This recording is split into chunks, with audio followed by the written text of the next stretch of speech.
Good morning, distinguished guests, ladies and gentlemen. May I have your attention, please? A very warm welcome to all distinguished delegates who have arrived at the Grand Ballroom. Please make your way into the ballroom and take a seat as we'll begin the second day of the 12th Annual International Forum on Economic Development and Public Policy in a few minutes. A gentle reminder to please ensure that all mobile devices are switched to silent mode.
Good morning, distinguished delegates, ladies and gentlemen.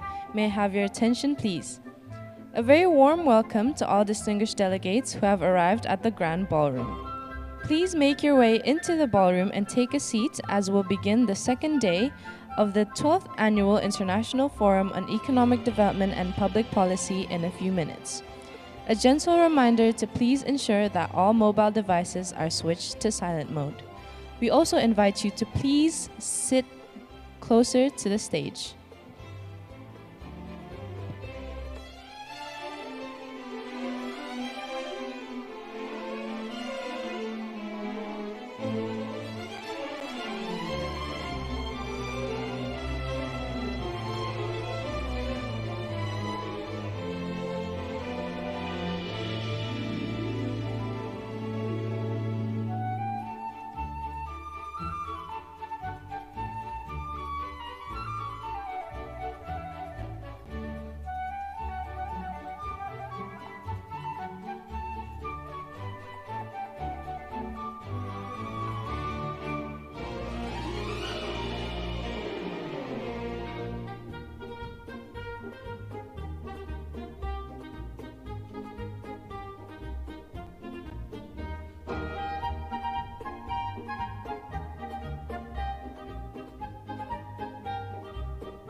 Once again, distinguished delegates, ladies and gentlemen, the 12th Annual International Forum on Economic Development and Public Policy is about to begin.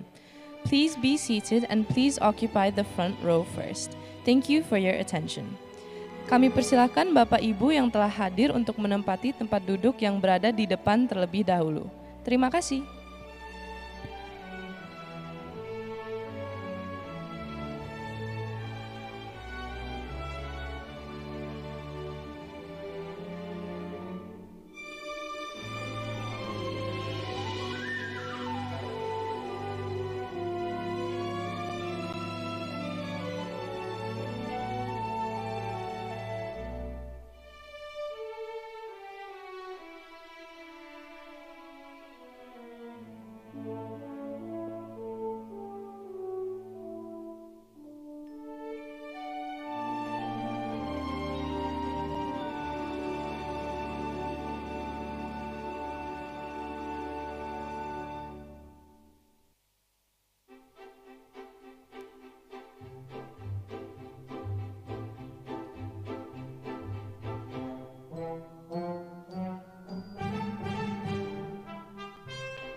Distinguished delegates, ladies and gentlemen, the 12th Annual International Forum on Economic Development and Public Policy is about to begin.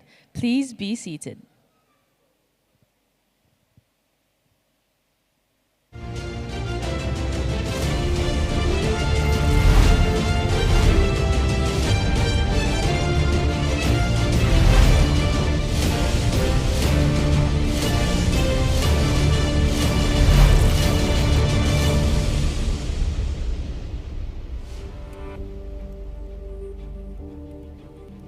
Distinguished guests, ladies and gentlemen, thank you for joining us and welcome to the second day of the 12th Annual International Forum on Economic Development and Public Policy hosted by the Ministry of Finance of the Republic of Indonesia. Distinguished guests, ladies and gentlemen, let us commence our forum this morning with a fireside chat with the topic of technology and inclusive development. This session will present inspirational figures in tech area to share their views and experiences in the digital era and how future technology can reshape the economy and society.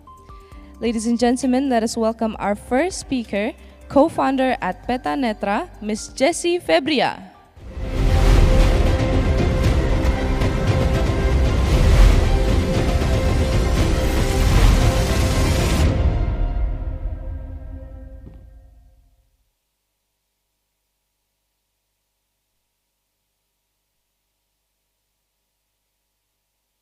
Dear distinguished guests, professionals, ladies and gentlemen, all around the world, I am very honored and delighted to be here to share something with you that keeps the fire in my heart.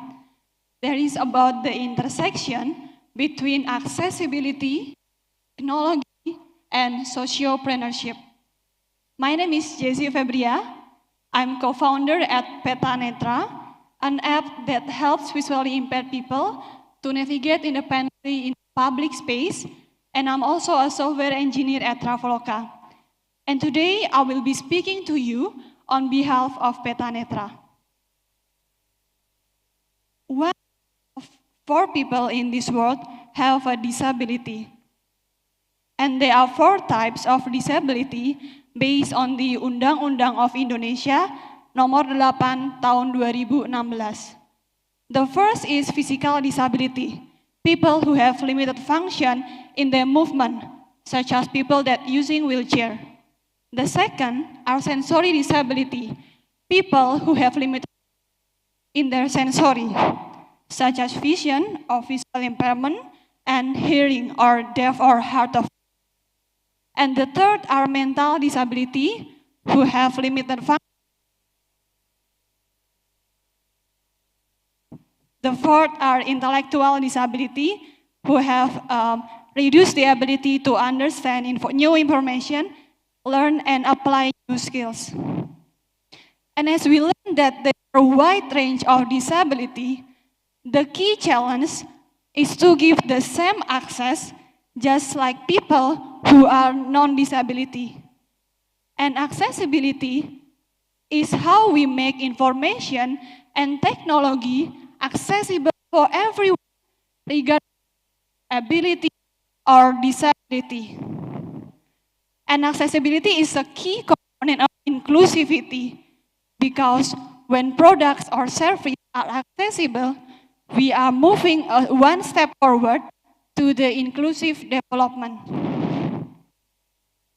And the majority of people with disability using smartphone. So let's connect the dots between accessibility and technology. 70% are smartphone users, while 50% of tablet user. And let's learn what is the types of accessible technology reach to their smartphone or their device. First is screen readers. So it allows user to read the content of the computer screen. So you may be imagining, how can blind people use smartphone?